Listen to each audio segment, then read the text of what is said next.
खुलुमबाय लोगोफोर, दिनैनि गोदान रादाबाव नोंथांमोनखौ बरायबाय। नोंथांमोननि थाखाय गुसुं समनि गेजेराव लाबोबाय गोनांथार रादाब। अन्नानै रादाबखौ जोबजासे फारि नायलांदो।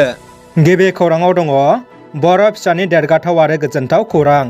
बर' फिसा फानुरानि बसुमतारिया इन्डिया बुक अफ रेकर्डस बिमुं मोननो हाना बर' हारिनि देरगानाय लाबोदों। मिथिनो मोननाय बायदिब्ला फानुरानि बसुमतारिया गाव हारसिङै मोसानाय मोनदाइन भारतनि गुबुन गुबुन मोसानाय जेरै भारतनाट्यम, कथक, कथाकली, कुचिपुडी, मणिपुरी, सत्रिया, ओडिसी, मोहिनीअट्टम मोसाना देरहासार जानो हाना इन्डिया बुक अफ रेकर्डस बिमुं मोननो हायो। गसाइगाव जिल्ला बर' थुनलाइ आफादनि खुंगा 29थि बोसोरारि जथुम्माखौ पाथाखाथा गोजौ फरायसालिनि गेलेग्रा फोथाराव साननैनि आबुं हाबाफारिजों खुंनाय जायो। बे हाबाफारिनि जोबथा साननि गेवलां मेलाव दुलाराय बर' फरायसा आफादनि लोगो आफादगिरि मुर्शिद खोरोमदाव औवारी बिथाङा थांखि जानाय आलासि महरै बाहागो लानानै बर' हारिनि जौगानाय आरो बिटिआर गोरोबथाखौ इयुनाव आबुङै मावफुंनांगौनि नोजोर आरो हारिनि थाखाय मावनो गोनां खामानिखौ एबसु आरो बर' थुनलाइ आफाद जुथायै मावलांगोन होननानै बिबुंथि लाखियो। बे हाबाफारियाव बर' थुनलाइ आफादनि गाहाय नेहाथारि मानगोनां मुर्शिद प्रसन्त बर' बिथाङाबो बाहागो लायो। लोगोसे बिटिआरनि मावफुं सोद्रोमा मानगोनां डक्टर नीलुत स्वर्गियारी आरो उकिल मुसाहारि बिथांमोनहाबो बाहागो लायो। बर'नि गोख्रों राजखान्थि दोलो बिपिएफआबो बिजेपि मित्रजों दोलोजों दिसपुराव सामिल जाबाय। बे बाथ्राखौ रायजोनि स्वयं गिबि मन्थ्रि डक्टर हिमन्त बिश्व शर्माया गावनो खौरां मेलनि गेजेरजों बुंथिदों।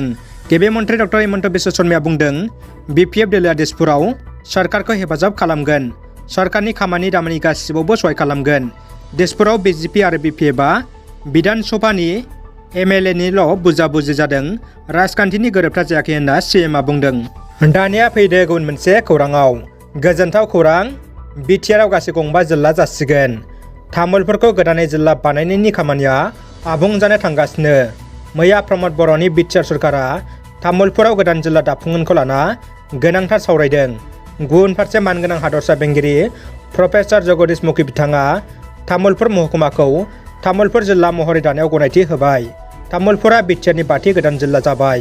मख'नो गोनांदि बिनि थाखाय बिटिआरनि चिफ प्रमद बर'आ बिटिआरनि रायजो राजाफोरनि जानानै मानगोनां गाहाय मन्थ्रि नरेन्द्र मदि, मानगोनां मिरुनि नखर मन्थ्रि अमित शाह आरो मानगोनां गिबि मन्थ्रि डक्टर हिमन्त बिश्व शर्मा बिथांमोनखौ तामुलपुरनि रायजो राजाफोरनो नेताजी जयन्तीनि समाव बेबायदि गोजोनथाव बान्था होनायनि थाखाय साबायखर बावहरदों।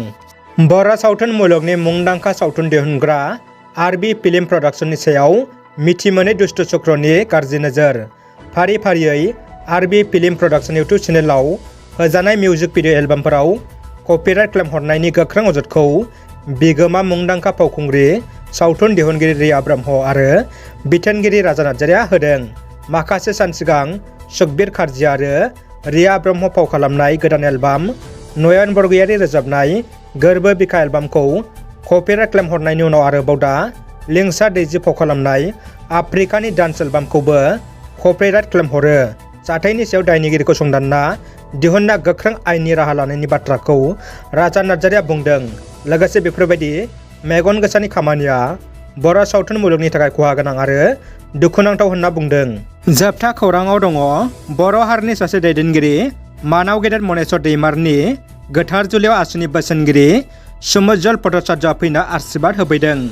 गोथार जुलिनि आशीर्बाद होफैनाय बुब्लियाव खौरांगिरिफोरा नगावआव फरायसा दैदेनगिरि कीर्ति कमल बराखौ गुलि गावनाय जाथायखौ लाना सोंलु खालामनायाव बिथाङा बुंदों, गणतन्त्र हादराव पुलिसा दाय गैयै लाइमोनखौ खारसि बिरसियै गुलि गावनाय जाथायखौ माब्लाबाबो गनायना लाया होनना आरो आसामनि खुंथाय गोहोआव थानाय बिजेपि सरकारनि हेंथायै गोख्रोङै बिबुंथि होयो। रादाबा एसेनोसै लोगोफोर। रादाबखौ जोबजासे नायनायनि थाखाय गासिनिसिमबो गोजोननाय बावहरबाय।